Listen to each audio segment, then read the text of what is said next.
So what I'm doing tonight for you folks is what I call my combined presentation. And I've done these for the last several years, the one focusing on just how technology has changed the way we listen to music over the years. And more recently, one relating specifically to music in the car.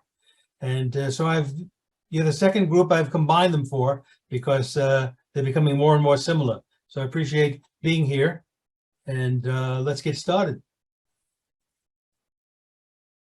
So a little background information on me. I know the president gave us some brief details, but if my accent hasn't given me away yet, I was born and raised in New York City, and I bet you there's a whole bunch of folks in the audience who are from New York as well. As a youngster, I was at the birth of rock and roll, is when I started my record buying. I was about age 11 when I did that. When I lived in Southern California, I helped start an organization. We called ourselves the Doo-Wop Society, and we ran for 14 years, starting in 1989, and we actually produced live quarterly stage shows, primarily featuring the vocal groups of the 50s and early 60s. So that was exciting for me. I got a chance to meet in person a lot of my boyhood idols. When I moved to Arizona, where I'm living now, there's a group here, we call ourselves RCA. Nothing to do with the record label, Record Collectors of Arizona. And this is a group that we were meeting in person, but thanks to COVID, we now meet on a weekly basis via Zoom. And we jointly watch YouTube videos or play music stored on our computers and discuss the early days of rock and roll. And then if I don't have enough music in my life, I'm a co-founder of a local music listening club. This is a group that meets monthly, and we rotate different members' homes. And this is all types of popular music over the last 70 years that we'll usually watch a variety of YouTube videos. And then from a technology-related point of view, as you know, I'm president and treasurer of APCUG. I run a small computer club in Payson, Arizona, near where I live. And then I used to be an instructor at the Payson campus of Eastern Arizona College, teaching 3 computer-related courses. So before I start the show today, the presentation today, I want to make sure everyone is aware of this weekly Tech for Seniors Zoom broadcast. It's every Monday morning via noon Eastern time. Takes about an hour long, and is hosted by people that many of you are probably familiar with because they're all involved one way or another with APCUG. Dr. Ron Brown has given Speakers Bureau presentations. Huey Poplock, I know, has been to your club in person. Bill James and Bob G, of course, who is well known in our family because of his vast sponsored security presentations. And I get to present a music video at the end of each of the meetings, and sometimes a technology segment.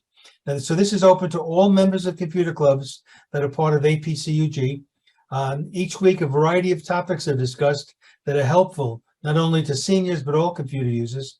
So if you have any interest, why don't you write down that number, and I can give it again at the end of my presentation, 526-610-331. That's the Zoom meeting ID. There's no password. You'll be placed in the waiting room, and you can look to enter as early as 30 minutes before the start time, because for half an hour, we have a little bit of social time where we talk to each other and maybe raise some questions. So that's called Tech for Senior. Okay, part 1 is how technology has changed the way we listen to music. And I'm going to ask that you please hold all the questions until the end. It's better for me if I can see who's asking the question and it doesn't interrupt my trend here. So before I get started, I'm going to give you a brief introduction to my man cave.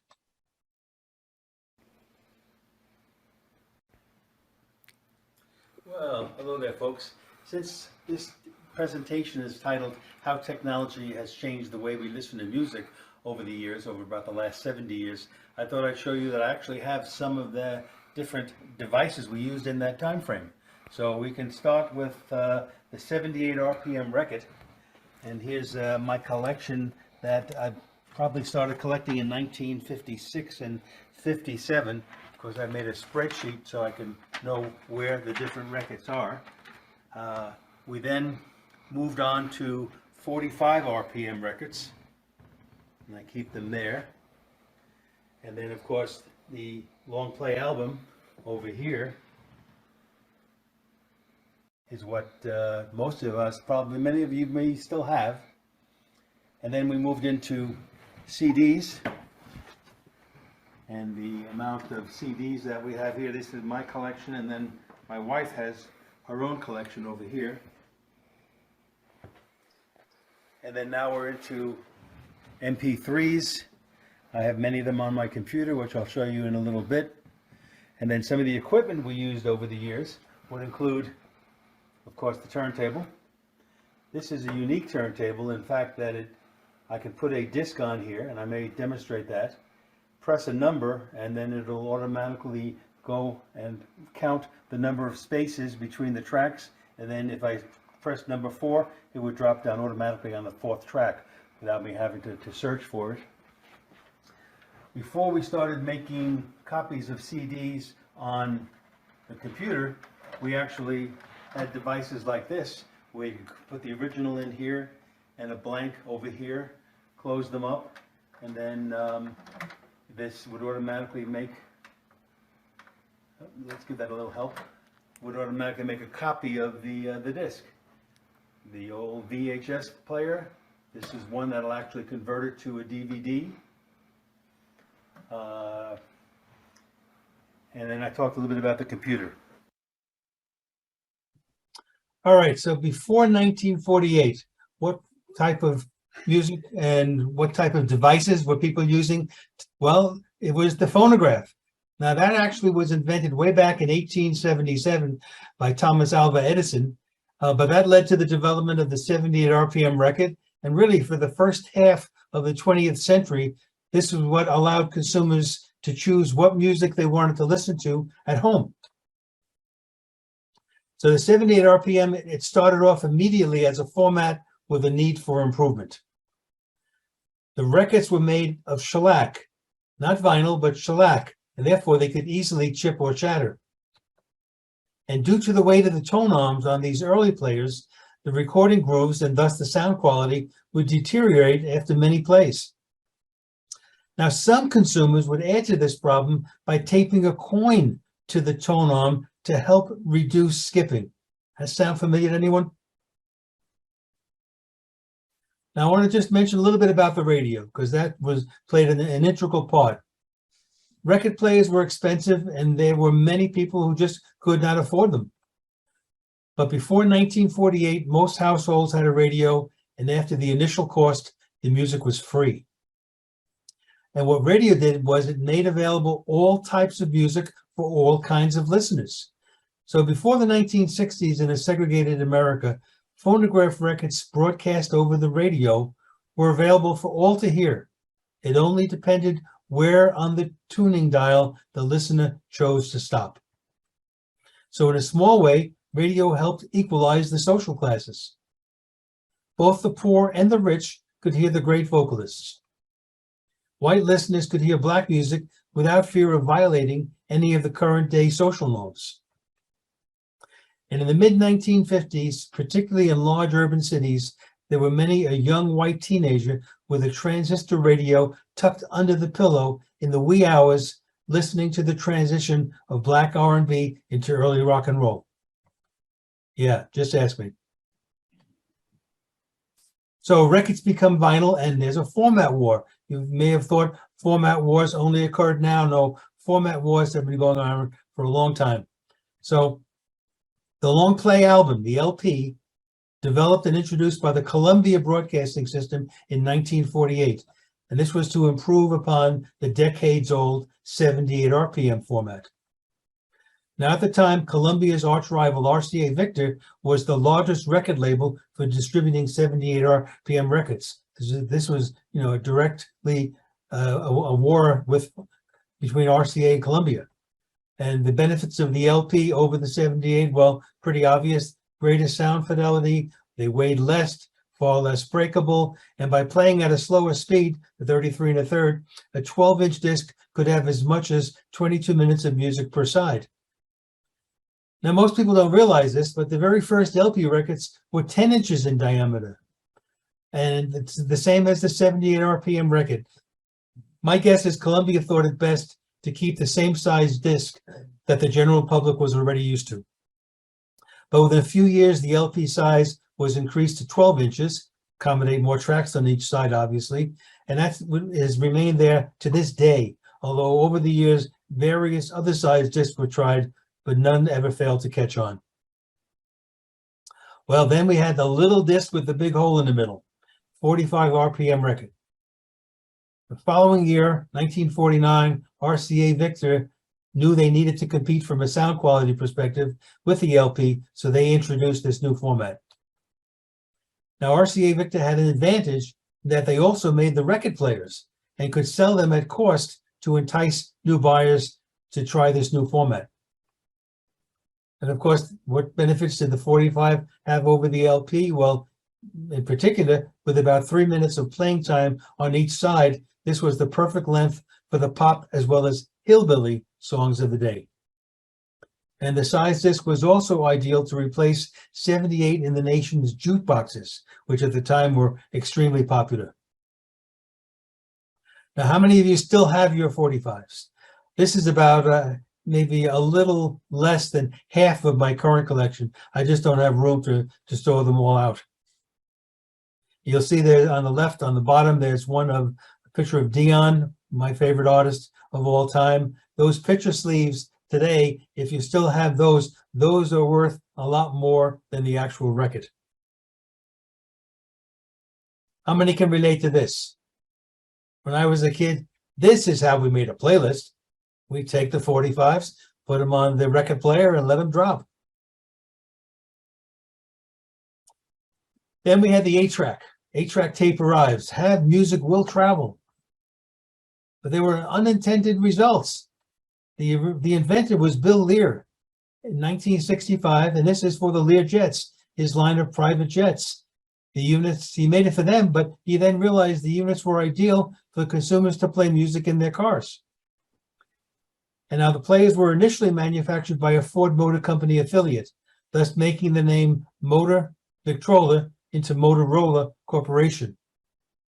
Now I'm going to play just a little bit of this video. It has some music involving Peter, Paul, and Mary, and YouTube is so strict on copyright violations that I don't want to play the sound now. So I'm just going to go on with showing, and this is how we used to have in our cars, the AM FM radio, and we could switch it from one band to the other, and he's fooling with the volume control and the tuning dial, long before electronic tuning dials, of course.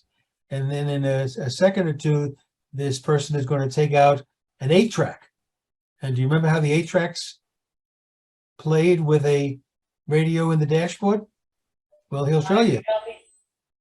He takes it out, and look how big that is, though, compared to what we're used to today. So this is how they played. And again, I'm not playing the music because I don't want to have an issue with copyright problems. So after the 8-track came the cassette, originally called the compact cassette. And this had humble beginnings. It was developed way back in 1963, but initially only used for dictation recording due to the poor sound quality.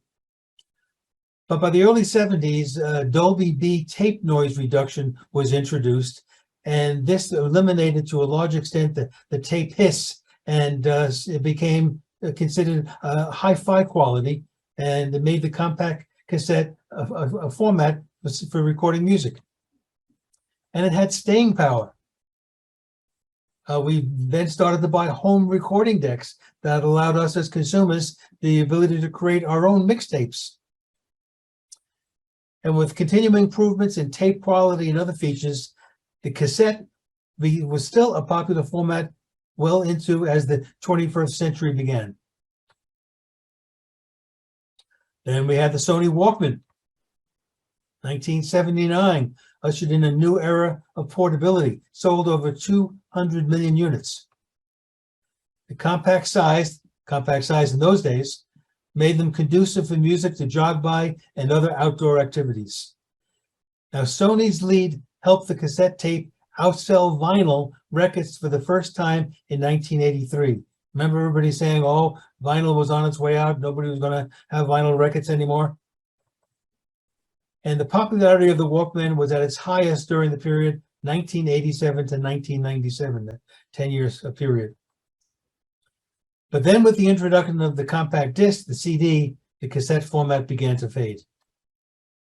But the Walkman name stayed relevant for many years. It was an MP3 player, it was a phone, and even a portable DVD player. So music portability before the iPod was the Sony Walkman. I just want to mention something about if you have old mixtape cassettes, maybe you made them of music over the years, just toss them out and get something much more modern. But let's say you have one-of-a-kind tapes that could be the voice of a relative who's since departed. You know, these are one-of-a-kind, these might be priceless, and you want to digitize them. Well, here's a solution. So the upper photo here, this shows what appears to be a standard cassette player, and over here the normal controls of play, fast forward, stop. But when I turn this over on the bottom left here now, this now shows this is actually a cassette to MP3 converter. And it has a connection here for me to plug in a flash drive.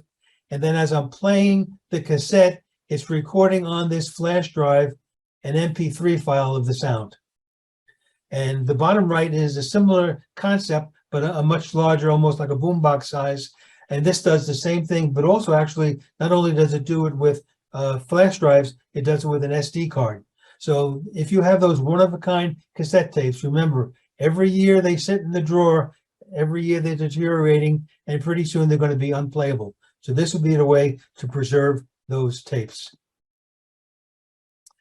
All right, then we had the compact disc. Mid-1970s, both Sony and Philips were involved in the research and development of what we still call today optical disc technology. Now, as I recall, the first commercial CDs were expensive, and they consisted of mostly classical music. When I say expensive, I'm talking about $30 or $35 back then for one CD. But the first popular album on CD in 1982 was Billy Joel's 52nd Street. Then 1985, Dire Straits became the first artist to sell 1 million CDs. Philips and Sony continued to work together, and they created the CDR, the recordable CD, in 1990. But by 2008, sales for large label CDs began to drop due to the rising popularity at the time of what we called music downloads. So while still a popular format, CD sales have continued to decline each year since, except last year. There's an exception, and I'll talk about that in a bit. So do you copy your CDs to your computer? The main reason for ripping a CD to your computer is for backup purposes and to organize your collection so a song can be found quickly by title, artist, or album name on a computer. And in addition, you can make a CD copy to use in the car, if you still have a car with a CD player, while keeping the original safe at home. By making copies, you can make what's called a data disk. So instead of it measuring the amount of space by time like a regular CD copy does, when you do it as a data disk, it measures it in megabytes. Up to 700 megabytes of information can be stored. That means you can store hundreds of your favorite songs and take away one disc instead of dozens of CDs on long road trips. Of course, now we're downloading music to your smartphone. Most newer autos allow you to play the music on your smartphone through the car sound system via Bluetooth or a wired connection. And then, of course, you can copy the files to a flash drive to play in your car. And again, most newer cars have a USB connector that is voice operated. So many ways you can do it if you take the time to rip your CDs. Now, here's a question that I found most people don't realize. How does a computer know what songs are on a CD? So let's think about it. When music CDs were first introduced to the public, this was long before the PC became standard in the home. So for all these older CDs in circulation, the data for the song, title, and the artist, they are not stored on the actual disc. So here's what happens.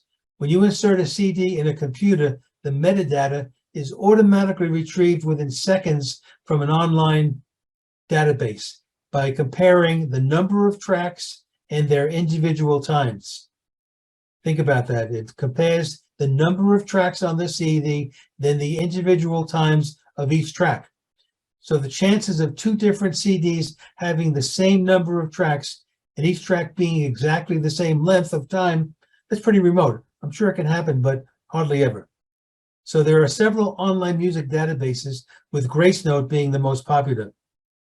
Now, in recent times, music CDs do have the artist and track information encoded in the CD. So that's why this data can be read by CD players in your car or in your home, but computers cannot read the CD text.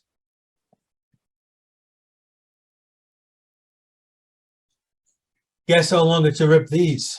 Many, many hours, but well worth my time and effort as far as I'm concerned. Okay, next on the list, we had the iPod, leading the way to the popularity of portable music players. Now, the iPod line leads to a player explosion. It's first released by Apple in October of 2001. Apple's iTunes and other similar software provided the ability to transfer songs, photos, videos, and other data to this and other portable devices. And the advent of compressing music files allowed consumers to create large libraries without using up enormous amounts of precious storage capacity. Apple discontinued making the iPod earlier this year, in May of 2022. But the MP3, what did that do? What is an MP3 actually? It's an audio compression subset of the Moving Pictures Expert Group family of standards. So this is what the motion picture industry uses. And it's a process where they compress to roughly 10% the size of an original audio recording without supposedly noticeable loss of sound quality. So the numbers example, on a typical CD, a 3 or 4 minute song might be 50 megabytes in size. When it's converted to an MP3, it's about 5 megabytes. Now, there are many audiophiles who disregard the MP3, and they instead opt for what they call lossless recordings, which have the full fidelity, such as what is found on a commercial CD. But the impact of the MP3, really, portable MP3 players, which can hold thousands of songs, were very popular until the advent of this feature built into the newest smartphones we all have. And the data music disc created at home with hundreds of MP3 song files, they can be played on most recent car CD players, as well as home DVD and Blu-ray players. Most of the time, they cannot be played on a standard home CD player unless it's relatively new. And as mentioned earlier, many modern car stereos have a USB connector, allowing flash drives containing thousands of songs to be played while driving. So digital downloads are what replaced CDs.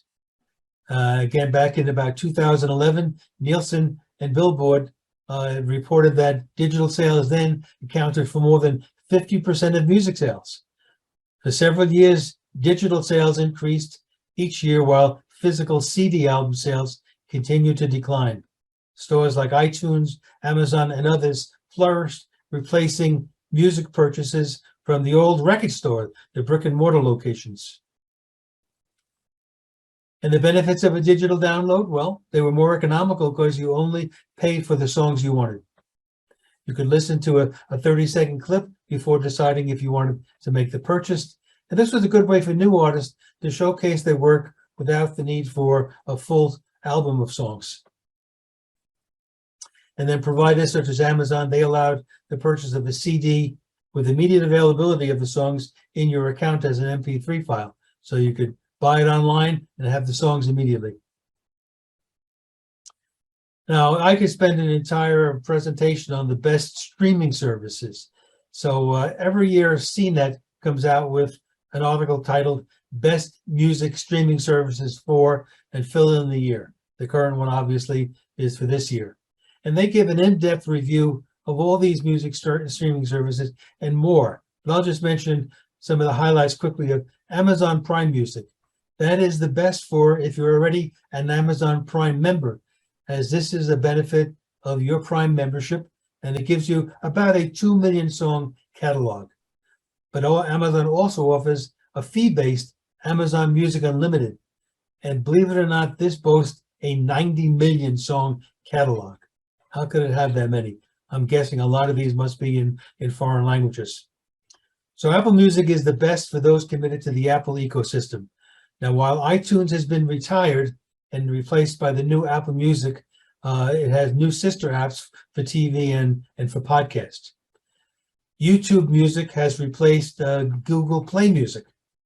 And that's geared to those who also enjoy watching music videos like myself.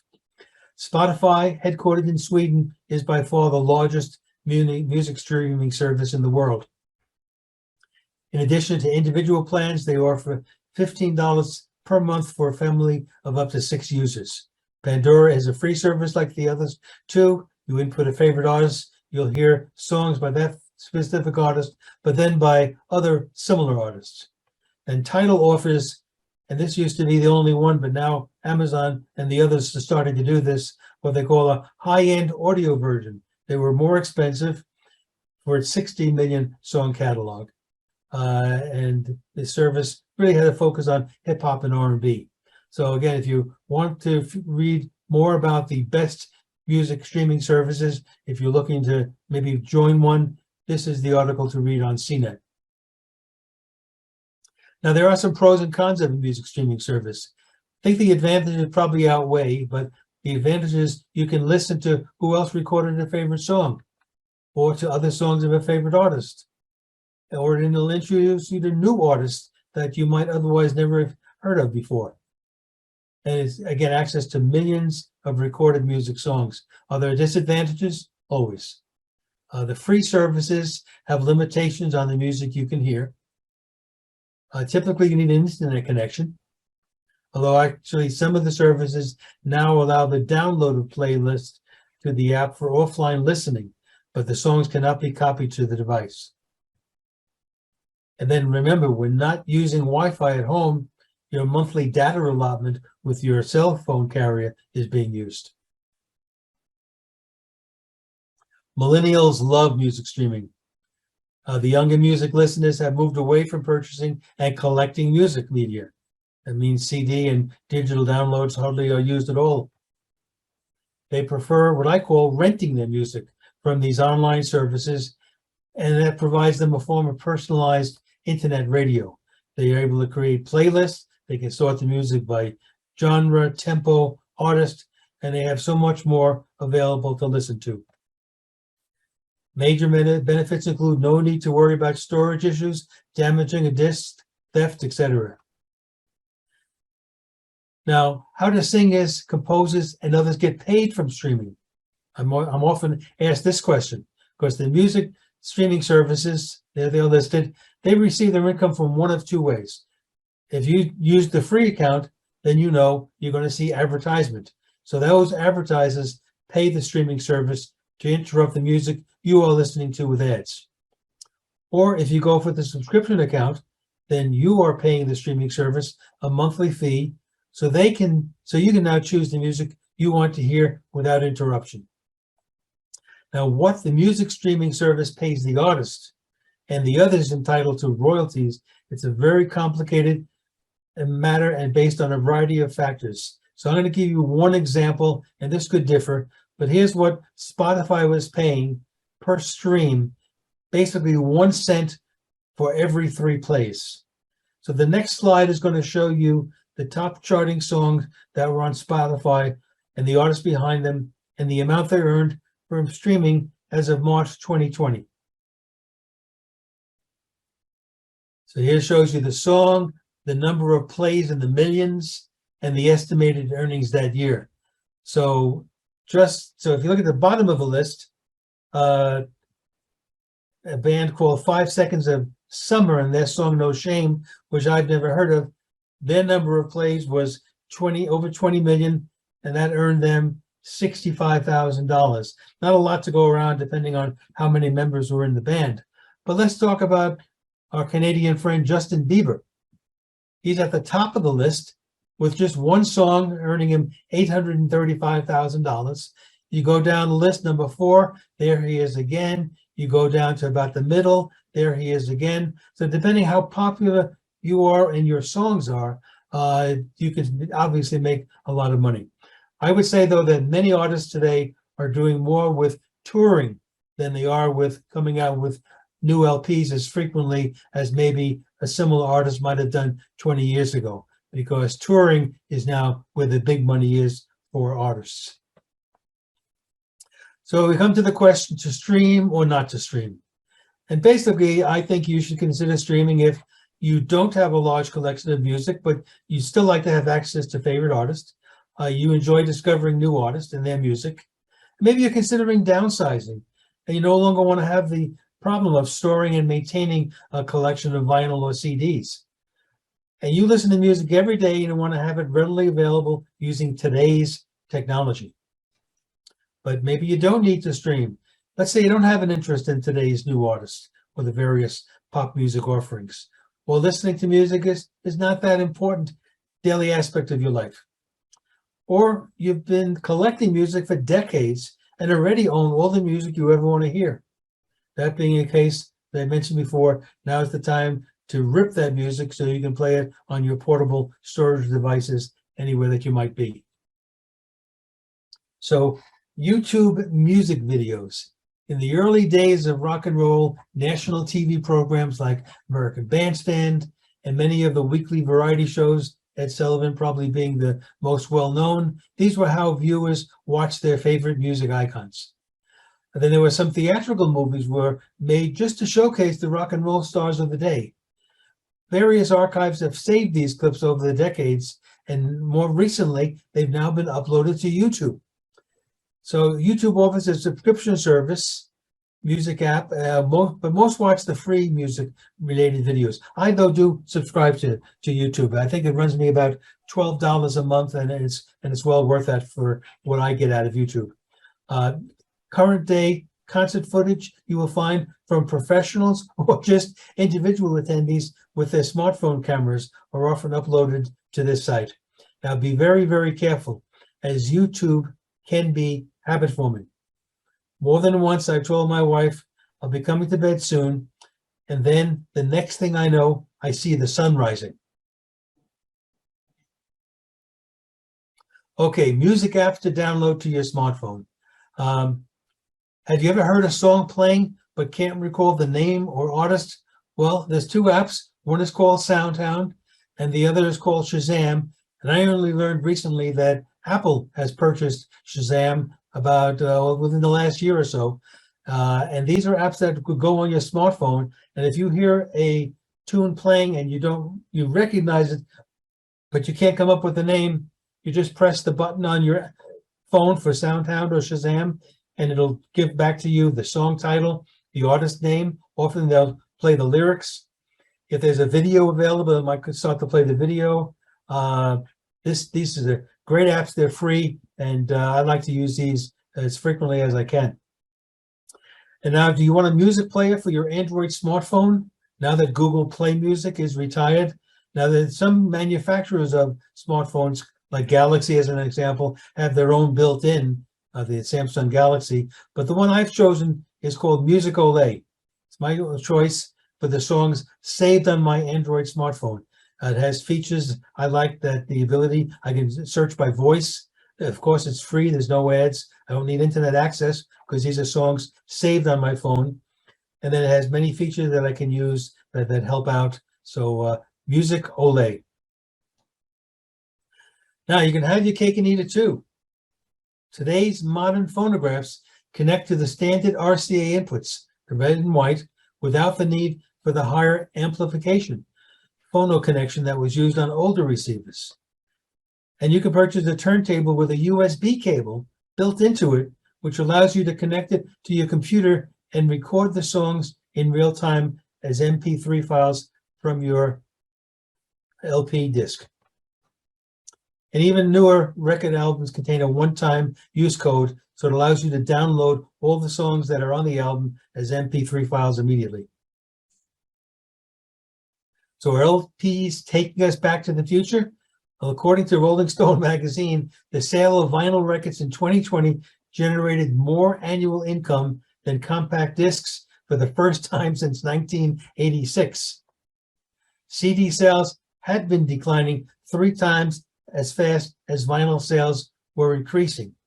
Now, in 2021, CD sales did increase by a small percentage from the year before, and experts attribute that to the popularity of Adele's top-selling CD titled 30. But a reality check reminds us that streaming remains the most popular way to consume music, accounting for over 80% of industry revenues. So something old or something new. You can see how and I'll show you another example later on, how the newer LPs, and they're much more expensive than a CD with the same music, are not just plain old black anymore. They come in a variety of colors. So that's the end of part 1. And now I'm going to have a part 2 with more videos focusing on listening to music in your car. How far we've come from the AM radio. Has music in the car evolved? Well, of course, we had the AM radio at one time, and then we added station push buttons. Wasn't that cool? And then the FM band started to become popular in the 1960s. And then, like I showed before, you could have had an AM FM radio with an 8-track player, and then a cassette player, and then a CD player, and then the multiple disc players. Then all of a sudden we had satellite reception built in, a wired connection, so you could connect by wire your device to the speakers in the car, the flash drive connection, and the most recent, Bluetooth connectivity. So most of us are old enough to have lived through all these changes. So today, the options for music in the car are numerous, and let's face it, they can be confusing.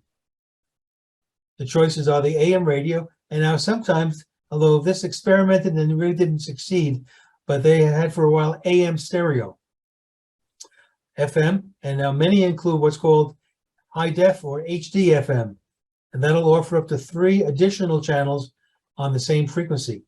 Sirius XM satellite radio, of course, very popular, 100+ channels. The compact disc player, which is starting to disappear from new cars. The USB connection, as I said, some later model cars actually have connectivity for 2 flash drives. His and hers, I guess. And then the smartphone connection via Bluetooth to play streaming and songs saved on a device.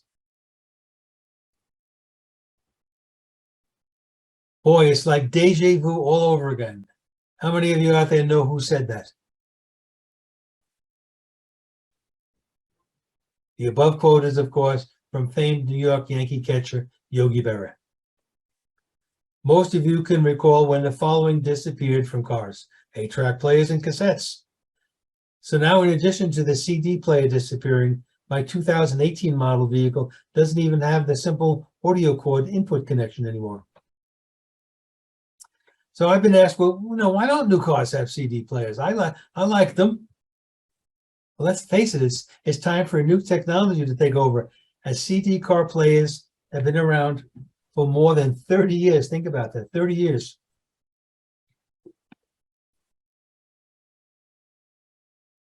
Requires the user to have the physical presence of the media, a compact disc, and usually the jewel case. That's not necessary with newer technology. And then the CD sales have been declining since 2004, although, as I said before, 2021 did see an uptick because younger listeners opt for newer methods to hear their favorite artists and tunes. And auto manufacturers, they're smart. They're now providing the newer technology so they can eliminate the expense of the CD player, which again today has the limited appeal with younger consumers. So you have to decide now how you want to proceed. And option 1, and I talked about this a little bit already, convert or rip the songs from your existing CD collection to MP3 files saved on your computer so that they can then be copied to devices to play the music in your car. Option 2, you may say, I don't have the time to do that. I'm too busy. Well, then you got a good second option. You can choose a streaming service and play the music in your car from your smartphone via Bluetooth or a wired connection. Option 3, you can be like me, I do both. So if you're going to convert your existing CD music files to MP3s, over the many years, this is a process that I would perform as soon as I purchase a new CD for all the obvious backup benefits. There's several CD ripping programs available to download for Windows computers. Now, despite its age, an acceptable, this isn't my first choice, but an acceptable choice continues to be Windows Media Player for its simplicity, ease of use, and it comes preloaded with Windows 10. On the negative side, Windows Media Player has not been updated in years, and it's actually lost some of its functionality. Now, those of you that have moved on to Windows 11, good news is, and you may have already received this update, there's a new media player for Windows 11.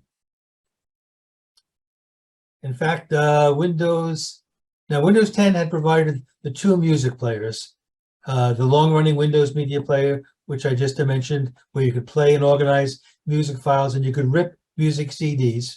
And then they also have Groove Music Player. Now that started as a streaming service, but when it wasn't successful after a couple of years, Microsoft discontinued it.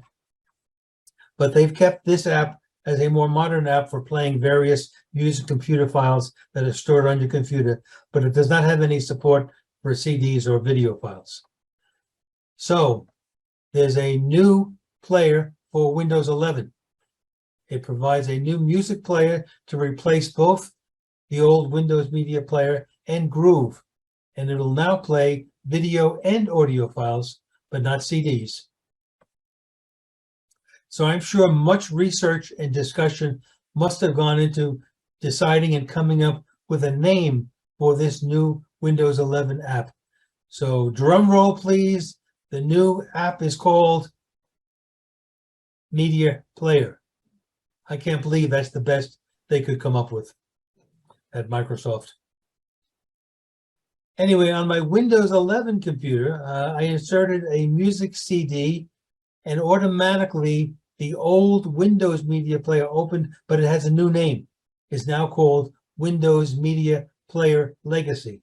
But from what I can tell, it's the same version 12 from about 10 years ago. So there are other CD ripping choices if you want to move on from Windows Media Player. Apple fans, as well as Windows users, can still download iTunes despite its official retirement. But for those wanting a more modern program for ripping CDs, my recommendation is to download the MusicBee program. This is the one I use. It's at www.getmusicbee.com, and it does everything I need. And for me, it works with a very large collection like I have stored on my music computer. And another good choice is VLC. That has many ripping tutorial videos available to watch on YouTube. VLC. So ripping CDs to your computer requires an optical drive, obviously. So for those newer laptops that do not have an optical drive, external units that plug into a USB connection are readily available. The units for CDs and DVD, they're reasonably priced. If you're going to be copying Blu-ray discs, those are a little bit more expensive. Those are probably in the $60 range.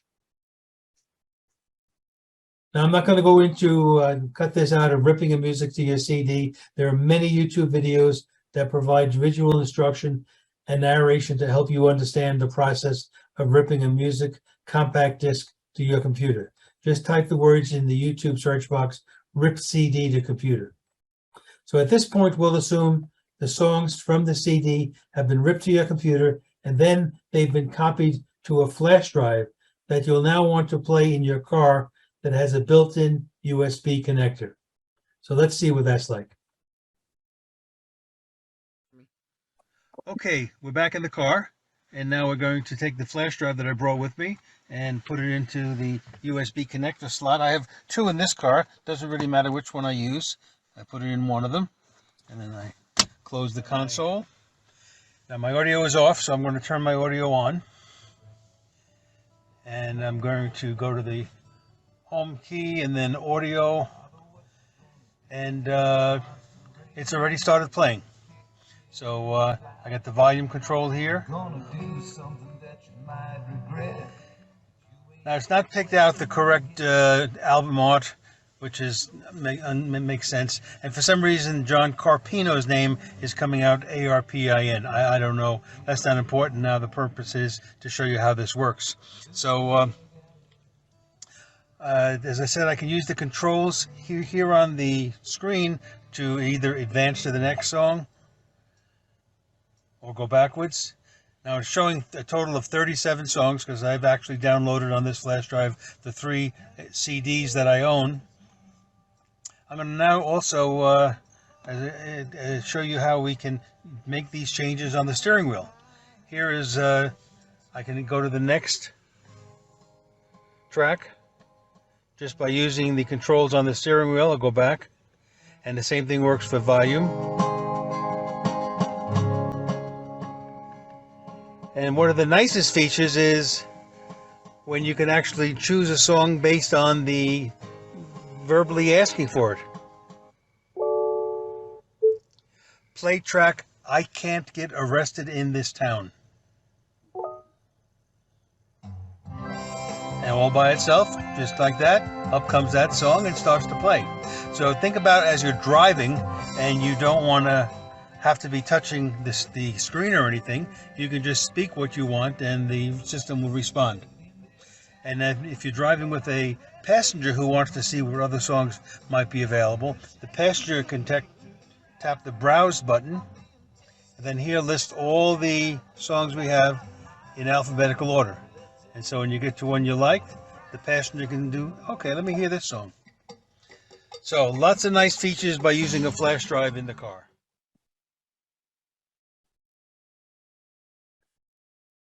Okay, so we now know how to use a flash drive for those cars equipped with the USB connector.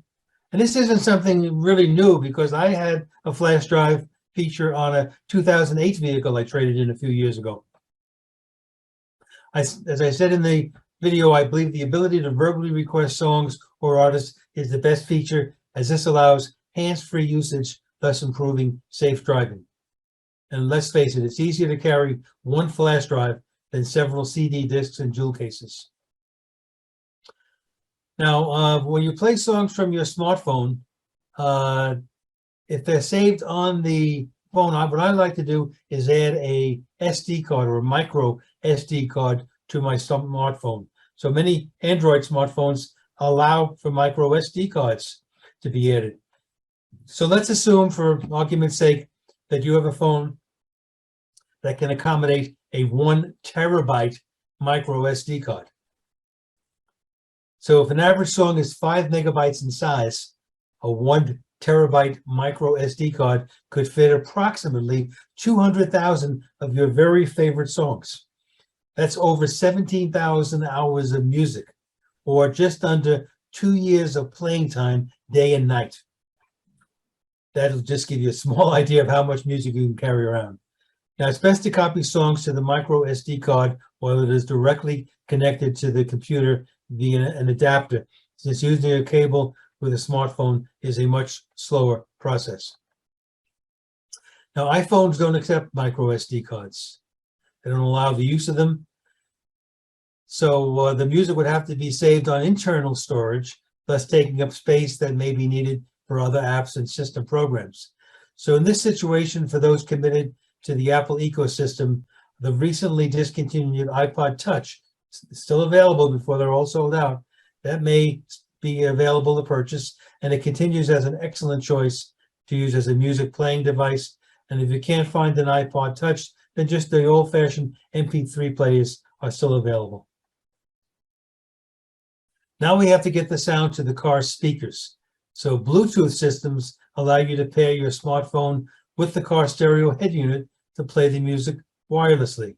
A simple process, best to check YouTube videos, as the pairing procedure differs among car manufacturers if you're having trouble doing that. And if you still can't figure it out, just drive into your car dealer, and that's something I'm sure they can help you with. And the other method is the audio jack cable.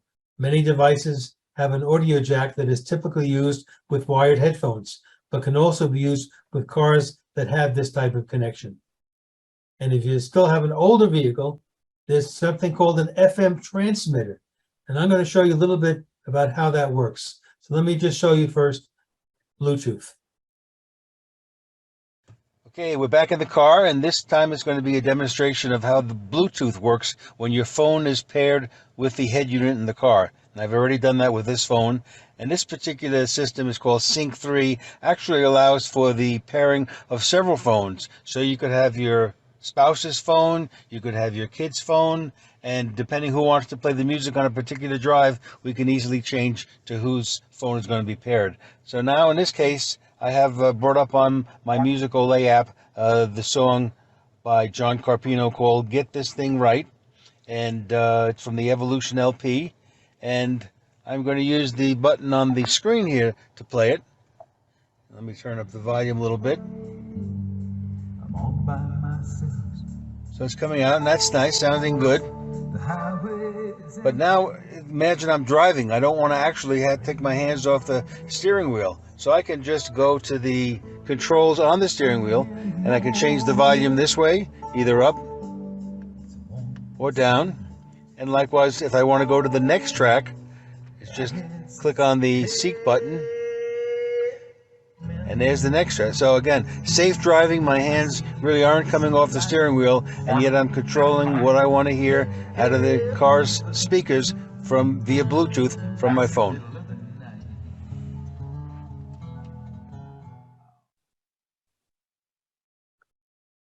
All right, so now let's say you've chosen option 2. You don't want to go through ripping. You don't want to go through that lengthy process, perhaps. So you're just going to have a streaming service. So as I said, most streaming services provide the two choices: the free service or the service that you pay for, typically about $10 a month. And the streaming does include Spotify, YouTube Music, Apple, Amazon Prime. And as I said before, Amazon Prime, that's an included benefit. Amazon also offers the Amazon Music Unlimited, and they'll always be pushing you to join that for their 90 million song choices. So let's use your streaming service in your car. All right, we're going to now use a streaming service. So I have Amazon Prime on my phone. Amazon Prime is free.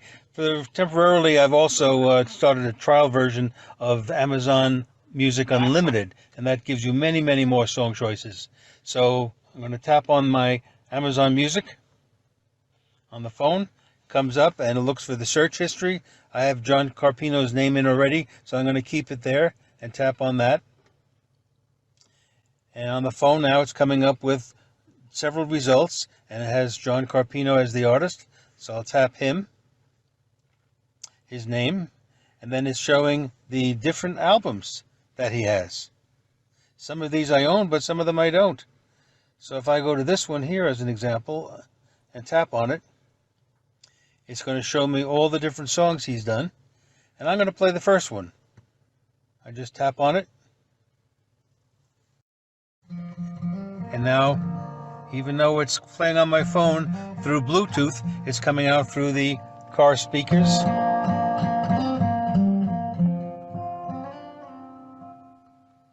And just like we did before, I can control the volume on the steering wheel. And I can also go to the next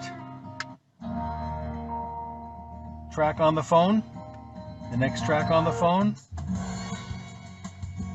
or come back. So again, all the things that you'd like to do and hear the music from your phone when it's connected via Bluetooth and you have a streaming service, you can hear all the different songs coming out of the head unit in your car.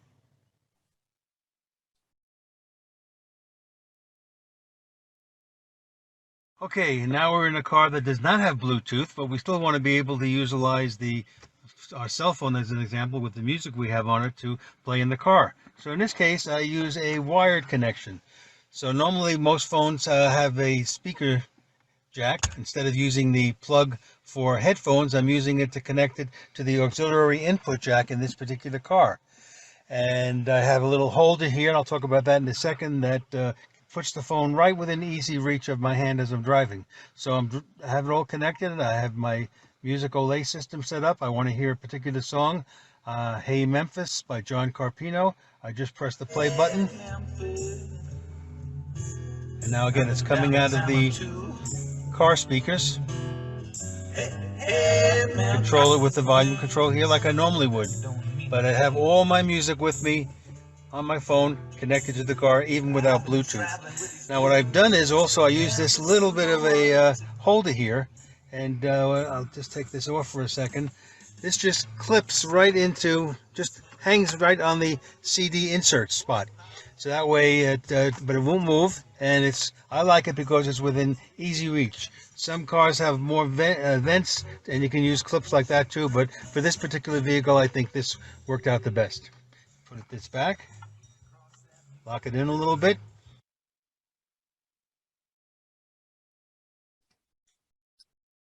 All right, now how about even older cars that don't have any of the modern audio features? Well, there's something called a cassette adapter, and then there's Bluetooth FM transmitters that plug into the DC power outlet that give you hands-free phone calls and the ability to play music through the car speakers. And using Bluetooth or attaching an audio cable between the speaker jack of the FM transmitter and the device that will be playing your music. Now, FM transmitters often accept USB or SD cards with stored music on them as well. And what is an FM transmitter? Well, you configure the FM transmitter to send audio sound to a not in use FM radio station on the dial. We all live in areas where there are certain numbers, many, probably more than that are not in use, that are in use. And you can then listen to your music on that station on your car FM radio. So let me show you how a couple of these work. Okay, folks, now we're going to move on to a vehicle that is so old. This is my 20-year-old motorhome, that the fancy entertainment system consists of an AM/FM radio and a cassette player. Then what do? Well, you can get what's called a cassette adapter. Now, the cassette adapter cost under $10 at Walmart, and this one is a wired cassette adapter. And I just recently learned that on Amazon you can buy a Bluetooth cassette adapter that will come without the wire, and it'll connect via Bluetooth your phone and the cassette, so whenever you're playing it, and I'm going to give you an example of how that works now. So I'm going to take the cassette adapter and put it into just like I normally would.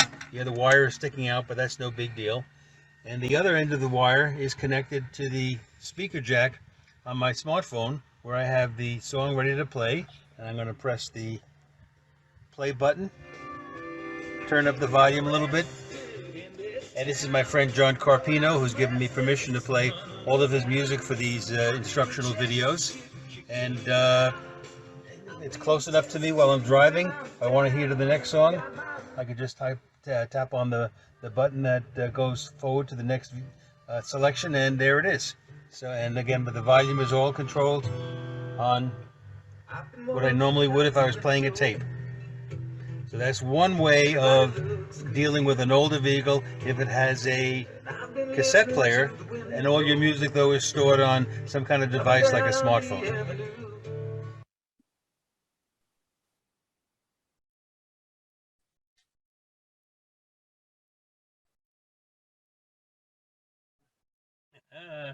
All right, the next item and type of device I'm going to talk about is called an FM transmitter. Now, these have been around for a long time. I had one probably close to 30 years ago. They were analog in those days, and they really didn't hold the station very good. What does an FM transmitter do? It takes the signal that you're sending to it to an unused FM radio station. So we know on the FM dial, there's lots of stations that are not broadcast on, depending where you are. You can then direct the signal to go to that station and hear it through your FM radio. So this particular device I liked. It has the ability for me to play a flash drive with music on it. So all I have to do is plug it in, and when it's connected to the DC power, it'll play, and It also, this is a neat one because it has a SD card.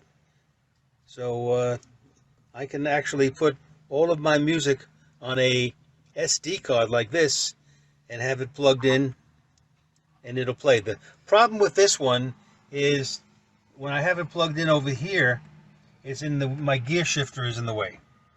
So for this particular vehicle, this isn't working that well. All right, so what did I do? I went out and I got a second FM transmitter, one a little bit more flat that fits in nicely to the DC power slot on the dash here. You can see I already have it tuned to 93.1. That's the FM station, and on my radio here, I also have it at 93.1.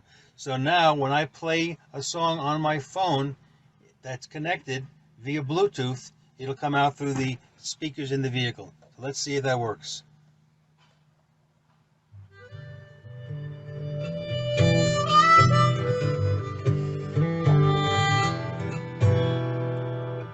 I've been watching out my window. Everybody looks confused. John sounding very good. So this now is really close to me as I'm driving. If I want to go to the next song, just a matter of tapping the forward button like that, and it brings up the next song. And I can see on the phone, it's called It's About a Love. And this particular app I'm using actually gives me the lyrics. So, but I should be watching the road, not the lyrics as I'm driving. So that's how an FM transmitter works. You pair your phone with the transmitter, and whatever unused station in your area is not being used for a regular FM signal, you're able to play your device through that.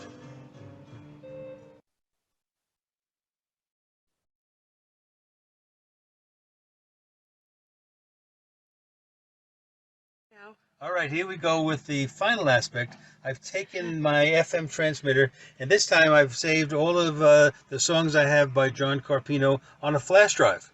And I've plugged the flash drive into the center button here. The other two actually are for if you want to charge something. Let's say you want to charge your phones or something else, you can plug in here. But the middle one will now actually read the information that's on that flash drive. And what's on that flash drive is the MP3 files of John Carpino's songs. So I have it set up again. I just have to press the play button here.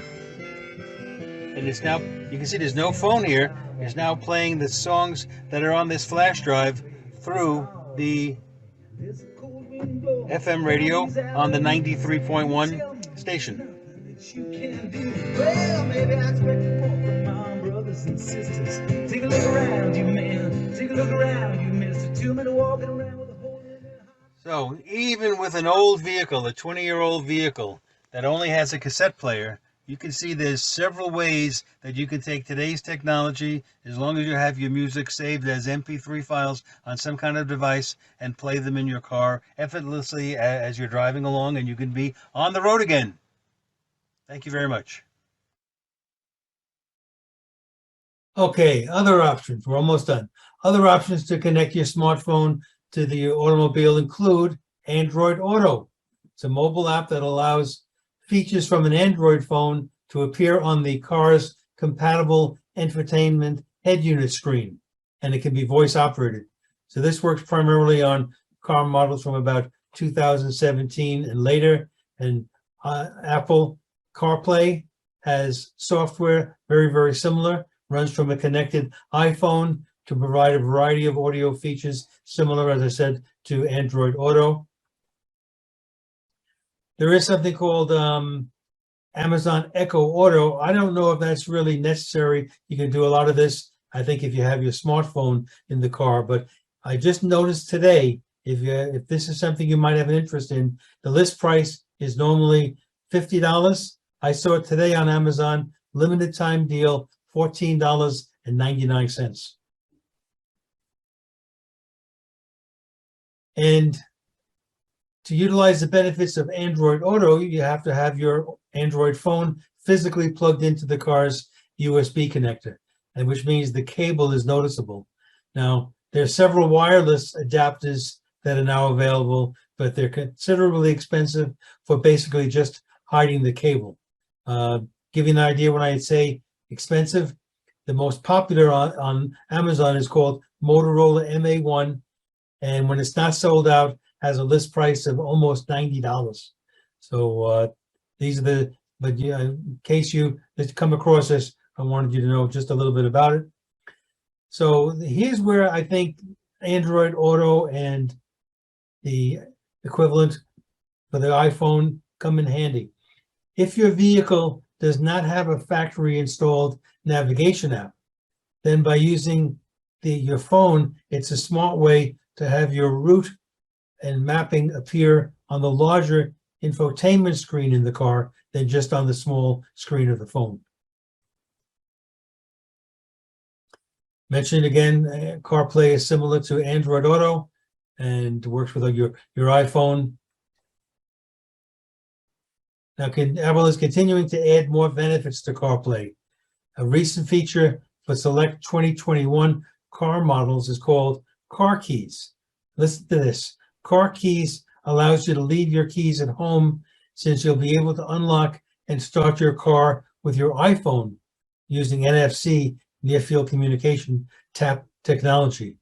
Even better, it allows you to digitally share, not physically, your keys with another Apple phone user. So you might have a spouse or son, daughter, you want to let them drive the car. You just give them the information that and authorize it on their phone, and then they can drive the car. Amazing where this technology is going. So you're going to see the term Android Automotive and Apple CarPlay, and these are relatively new, but Android Automotive is a full operating system installed at the factory running the vehicle's infotainment system. It doesn't rely on the smartphone for its operation. So all of these features that you're used to, even controlling your car's air conditioning, are part of the operating system. As I said, Apple CarPlay has something very, very similar. So the bottom line is, when you're ready to buy a new car, be sure to see if the model you are interested in has such availability. There's a lot of different music formats. I'm not going to go into these right now, but MP3 is the one that is very, very popular, but it is compressed. Wave and FLAC and some of the other ones are more of the full quality, but they're a lot larger file size. And lastly, you're going to be hearing about high-res audio, and should you care. So the streaming services like Tidal and more recently Amazon Music, they're touting their ability to stream music to smartphones and digital hi-fi components as high-resolution audio. Simply put, this is files that have higher sampling frequencies and other features. They're very much like a compact disc. The positive, this is a wonderful sound reproduction. But the negative is you better have high-end speakers to receive the full benefits. If you don't, then it's not worth the money. Right, as I said, what do you listen to? If you listen to soft vocals, you may not notice a difference. If you listen to classical music or rock with lots of instrumentation, maybe in that vein you will. Bottom line again, type of speakers you listen to. I tell people to take the music listening blindfold test. You pick a favorite song and have a friend play it on the same equipment, alternately from the original CD and from an MP3 file, and see if you can tell which is which. If you can correctly tell the difference, then high-res audio may be a worthwhile investment for you. If you're like me and are unable to notice any difference, you've just saved a bunch of money. So bottom line, music formats will continue to change. One certainty with technology, I think we've all learned, it's always evolving, and either you evolve with it or you get left behind. I like the best of both worlds. Now, here's an example of the new album released by Ed Sheeran called Shivers. The song Shivers is from the album. He calls it Equal, and it just is an equal sign. So on the left-hand side, you can see that on my Plex server in my living room, I can bring up the album and the song with a couple of clicks on my remote control and be playing the song through the best speakers in the house. Or I can take out the LP that we purchased, the actual vinyl LP. And again, look how different they look today than what we were used to, put that on my turntable and play it the same way. I guess I'm a child of both worlds. So finally, I want to talk about YouTube copyright violations. They're very strict policy about songs being played. They'll give you a strike if they catch a song on something that's been copied and recorded rather and sent to YouTube. 3 strikes, you're out, meaning they shut down your channel. Now, I know many groups, your group in particular, upload presentations such as this to the YouTube channel. I wanted to make sure this could be accomplished without a copyright issue. So my playing John Carpino songs with his permission allow this tutorial to be uploaded, and I know you will not get a copyright strike. You would be doing me a personal favor just to go to his website, very easy to remember, johncarpino.com. Scroll down to the bottom of the page and click on send message and tell him you saw my presentation and they appreciate that he has allowed his music to be used. Liked what you heard? Then support this marvelous singer-songwriter by bringing home his music. Available on his website, johncarpino.com. And that is the end. I'm going to take any questions now. Let me stop sharing.